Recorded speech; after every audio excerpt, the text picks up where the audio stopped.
बे समाव जों दङ सनितपुर जिल्ला दुलाय बाथौ गौथुमनि गाहाय फोसावगिरि मानगोनां हेमब्रा हायनारि जों बिथांखौ बाथौ बिबुंसारनि बरायनाय थाबाय। खुलुमबाय। आथिखालाव दुलाराय बाथौ गौथुमा कास्टमारि ल' बेखेवखांनाय जाबाय। दा नोंथाङा कास्टमारनि ल' सायाव जोंनि बाथौ सिबियारि रायजो राजानिसिम माबायदि खौरां हरनो नागिरदों?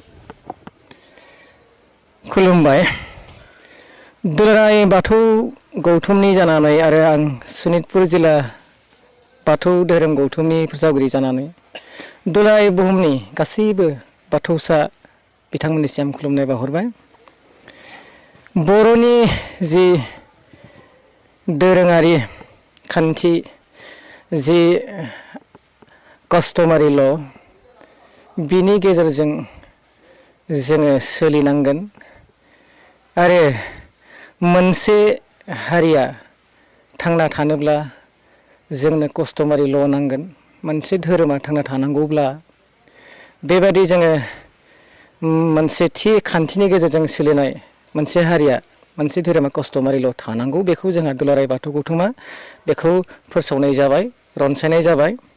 आं दुलाराय बुहुमनि गासैबो बाथौ धोरोमारि गौथुमखौ मोनसे खान्थिजोंनो मोनसे कास्टमारि ल'जोंनो सोलिनो थाखाय आं बयखौबो बेबायदि थारै आं खावलायहरनाय जाबाय। साबायखर थाबाय। जोंहा सनितपुर जिल्ला दुलाराय बाथौ गौथुमनि गाहाय बोसोनगिरि हेमब्रा हायनारिया कास्टमारनि सायाव बुंफोरनायनि थाखाय बे समाव जों दङ सनितपुर जिल्ला दुलाराय बाथौ गौथुमनि लाइमोन आफादनि मानगोनां आफादगिरि बिथांखौ जों फंनैसो बाथ्रा सोंनो नागिरदों बाथौ बिबुंसार जानानै। गिबियावनो नोंथांखौ बरायनो थाबाय बाथौ बिबुंसार जानानै। खुलुमबाय।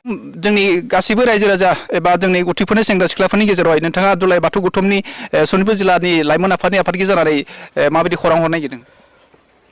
गिबियाव बाथौ बिबुंसारनि खौरांगिरि नोंथांमोननिसिम सनितपुर जिल्ला दुलाराय बाथौ गौथुमनि जानानै लाइमोन आफादनि जानानै नोंथांमोननिसिम साबायखर बावबाय। नै आफा इसोर बोराइ बाथौनि सिबिसालि बे गुप्तेश्वरनि नैबे थानसालियाव दिनै बे नोंथांमोननि जि सोंलु फंनैसो सोंलुनि फिननाय होनो नागिरदों।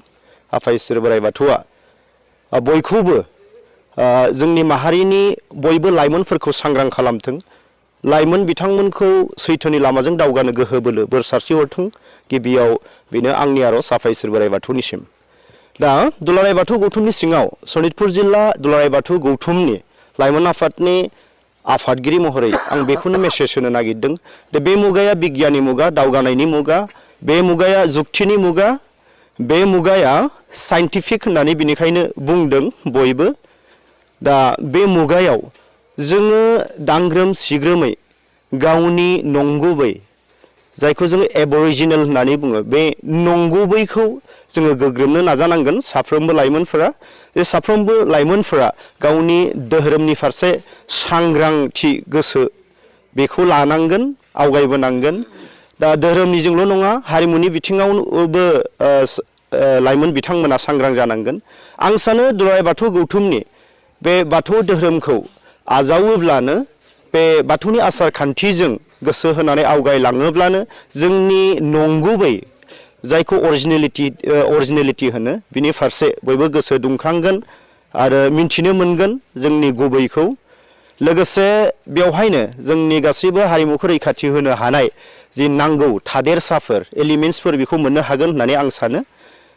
बेजों लोगोसे जों दुलाराय बाथौ गौथुमनि फिरफिलानि सिङाव थानानै लाइमोनफ्रा खामानि मावनो हायोब्ला दुलाराय माहारिखौनो जोङो जौगालांनाय फारसे लाबोनो हागोन होननानै आं सानो। बेजों लोगोसे सोलोंथाइनि बिथिङाव जोंनि लाइमोनफ्रा आवगायबोनांगौ बेखौनो आङो बाथौ बिबुंसारनि खौरांगिरि नोंथांमोननिसिम सुंद'यै बुंफोरथिखौ होनाय जाबाय। बे समाव सनितपुर जिल्ला दुलाराय बाथौ गौथुमनि लाइमोन आफादनि मानगोनां आफादगिरि धोरोमसाला बसुमतारिया जोंनि बाथौ बिबुंसाराव लाइमोन समाजखौ मोनसे फोसाबखान्थियाव फैनांगौ होननानै बिथाङा जोंनि बाथौ बिबुंसार खावलायनो थाखाय लोगोसे बिथांनि गोसोनि साननायखौ जोंनि बाथौ बिबुंसार फोसावनो थाखाय जों बिथांनिसिम रोजा साबायखर जासिबाय। लोगोसे जोंनि दिनैनि जा दसे सम मोगा-मोगि सावरायनायखौ जों बाथौ बिबुंसार